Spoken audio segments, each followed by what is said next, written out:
Now, if you like the music from the 1960s, there's a massive show on the way to Belfast and Derry, the Solid Gold 60s tour, featuring some of the biggest acts from that great decade of music. It comes to the Millennium Forum on the 5th of November and also the Ulster Hall here in Belfast on the 6th of November as well.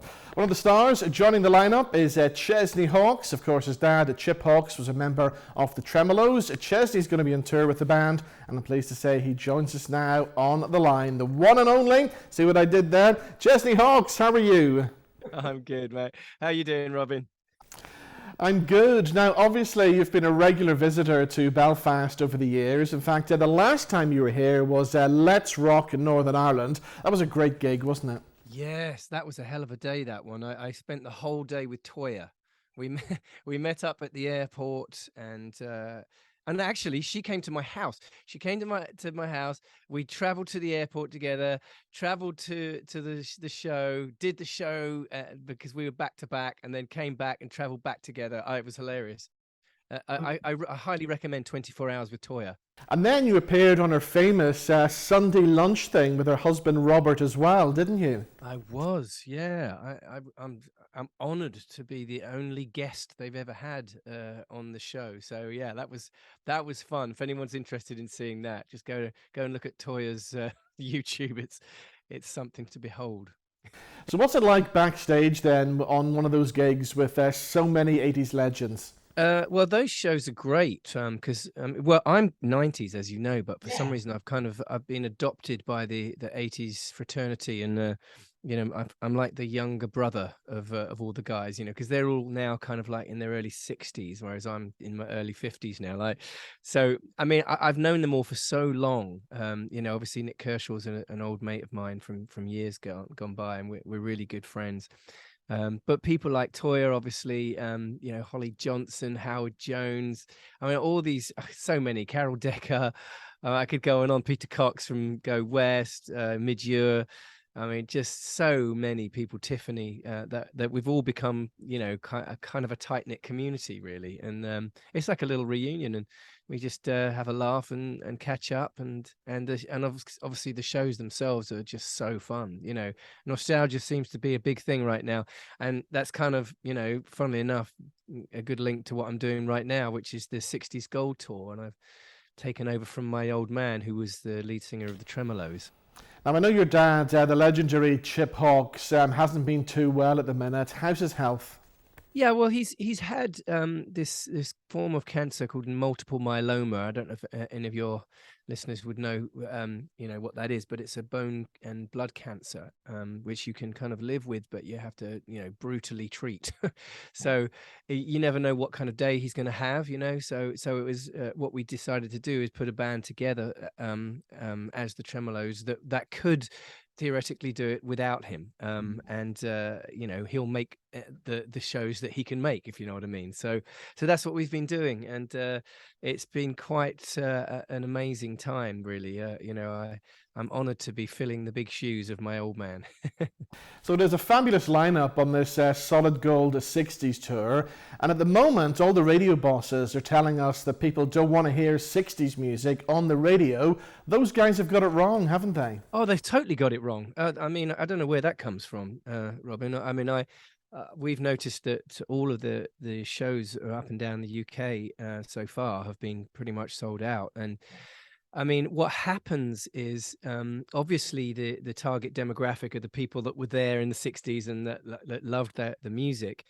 But they bring their kids with them. So there's a generation of people that are coming of our age. And even younger, sometimes the grandkids come, and they know the songs. They know the songs. You forget, like, I mean, we're touring with Gerry Pacemakers, we're touring with the Searchers, Herman's Hermits, Gerry Puckett, Marmalade, all these amazing artists from the 60s and 70s that had so many big hits. And like you forget, if you watch this show, it's literally, I mean, every single song played through the 2-hour show is a #1 hit. It's... And back then when you were growing up, were all those guys always around you? Yeah, I mean, I grew up in a very rock and roll household, as you can imagine. My dad was like in the Tremeloes. My mum was a game show hostess and actress, and so there were guitars propped up in every corner. All these guys are like, my brother and sister and I, like, we call them our uncles. Yeah. So we're actually touring with people that we've known since we were kids. It's Yeah. it's fun. It's fun. And then, of course, you would have your own success. 1991 is a year you will never forget, all thanks to the song The One and Only. We mentioned Nick Kershaw wrote the song, of course, as well. So what's your memories of the year 1991 then? Like being in the eye of a storm, to be quite honest with you, because one minute I was playing piano in pubs around my area, and the next minute I was selling out arenas and #1 all over the world. So it was a pretty crazy, very fast, meteoric rise. But I have great memories of those times. I got to travel the world and see some amazing places and play some great places. And I had my little brother with me on the drums, and he's still on the drums with me now, playing when we do our live shows, but also like doing the Tremeloes stuff. And of course, there was the movie as well, Buddy's Song, where you got to work with another legend, Roger Daltrey. What was that like? Yeah, Roger was wonderful and gave me a lot of great advice in those days. Mainly, never come off the road. Always play live, which I took to heart. My dad always told me that as well. I toured with some great people in those days that said the same thing. Bryan Adams, Huey Lewis. I mean, I even met McCartney and George Harrison and Eric Clapton in those days. And everybody, without fail, said the same thing. Make sure you always play live. Stay on the road. Yeah. So I did, and it's kept me in good stead, I think. So having all that fame at such a young age must have been great, but then comes the low points when you were dropped by your record label for whatever reason. That must have been a huge disappointment. Yeah, I was so young, Robin, when that all happened. It's I forget kind of how young I was. I was basically, if you look at it, I was kind of like a washed-up pop star at 23, or supposedly. I don't believe that at all. But I literally 2 years before that, I was #1 and all over the world and everything, and it was crazy to think that. That it can happen in that way. But what's happened for me, I'm very glad and happy to have experienced those kind of highs and lows of the business, and I feel in life in a way. And I've actually mentored quite a few young artists over the years on the kind of downfalls in that, and the fact that none of it's real, if you know what I mean. So back in those days, obviously it was everything, to have success and hits and everything else. But for me now, priorities change. And of course, that's what happens as you get older. And, my priorities are my children and my wife and just general happiness. And, you don't realize what is actually important in life until you get a little older. But of course, it affected me, in those days. I don't think I realized it at the time and didn't really deal with it until later on in life. But glad to have actually been through it. As I said, it's life is a rich tapestry that we weave, and I just happened to experience quite an extreme thing at a very young age, which I think didn't define me. I made sure it didn't define me. I made sure that it helped me help other people as life goes on. And how do you feel about being called a one-hit wonder? Because you do have a box set out at the moment that has 112 songs on it, hasn't it?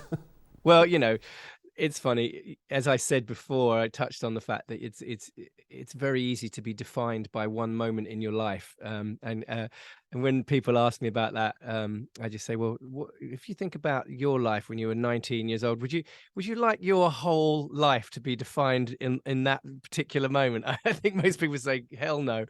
I understand the mantle and I understand where it comes from. I think that the title of the song didn't help, but I never stopped making music. Once an artist, always an artist. I never thought that my career was over or anything at that point. And I still have a very loyal, wonderful fan base that still comes to see me live and still buys all my records. And I've made a load of records since then. And I realize that a lot of people will only know me for that song, but That's why I'd put the box set out. I wanted to kind of, collate everything in my career. So there you go. Anyone that thinks I'm just the one and only, go and do a little research. Exactly, and I've been playing the John Lennon track. John Lennon lived here. Oh, wonderful! Well, thank you. So you're a rarity in that respect, but I really do appreciate when people know my other songs. So where's home for you these days? Because you did move to LA, didn't you? Yeah, I actually still live in Los Angeles, but because I'm back and forth so much, especially in particular to the UK, I still count this as home. But I guess home is where your love is, and my wife is in LA at the moment, so yeah, I guess that's home. And there is an interesting story how you met your wife. You met in a bar, didn't you? We did. Well, it's funny, but I wouldn't call it an interesting story. I mean, we just met in a pub, I mean, it was on the 4th of July in London. She's American, so it meant a little more to her, but I was just going to see a friend of mine play guitar or support him because it was kind of a crappy little pub. And he was like, please come. Otherwise it's just going to be, that obligatory 2 old men in flat caps and a Jack Russell. And so I did. I went and sat at the bar, and for some reason, my wife and one of her American friends decided to celebrate 4th of July by going to the Edinburgh Castle in Mortlake. And it's like, God knows why, but I'm glad she did. So you're coming to Derry and Belfast the 5th and 6th of November. Will you be doing all the big Tremeloes hits? Yes, absolutely. We're, as I said before, it's just all hits. The show is amazing. The bands are wonderful, and I think it's going to be a bit messy that night actually, because there's probably 40 blokes, and mostly in their 70s and early 80s. And it's the one time in the whole tour we're doing, like, I think it's a 35-date tour, but it's the one time in the whole tour where we're all together in one hotel room. So God knows how that's going to go. So is it going to be complete rock and roll mayhem then? I think, you know what, they're way more rock and roll than any of the kind of 80s and 90s fraternity that I've toured with over the years. The 60s guys, they know what they're doing, and it's full of pranks and all sorts of practical jokes, and they're crazy, honestly, and they do know how to drink. And what about you back in the day? Did you have any rock and roll mayhem? I had my moments, my boy next door image would have been tarnished if I told the truth. And I remember back in the day as well, you were on the front cover of Smash Hits magazines and all those kind of magazines back then. Yeah, it was. I think there was at one point where I was the most photographed man in the country. It's Smash Hits was my second home at that particular moment in life. And do you have any good memories of playing Belfast before? Do you know what? Every single time, Belfast is well renowned as like the greatest crowds in the UK, for sure. In Europe, to be honest with you, I mean, no matter what, if you're playing Belfast, you're going to have a good gig. So I'm always excited to come to Belfast, and it never ever ceases to amaze me at how great the crowds are, and they never disappoint. So I'm so excited. Well, Chesney, it's been great talking to you. The Solid Gold Tour comes to the Millennium Forum in Derry on the 5th of November, and also the Ulster Hall here in Belfast on the 6th of November, with, of course, the Tremeloes, Spencer James of the Searchers, Gerry's Pacemakers, Marmalade, and Gerry Puckett as well. It's going to be a great gig. We look forward to seeing you then. Thank you for joining us. You too, man. Great to speak to you. Thanks for having me.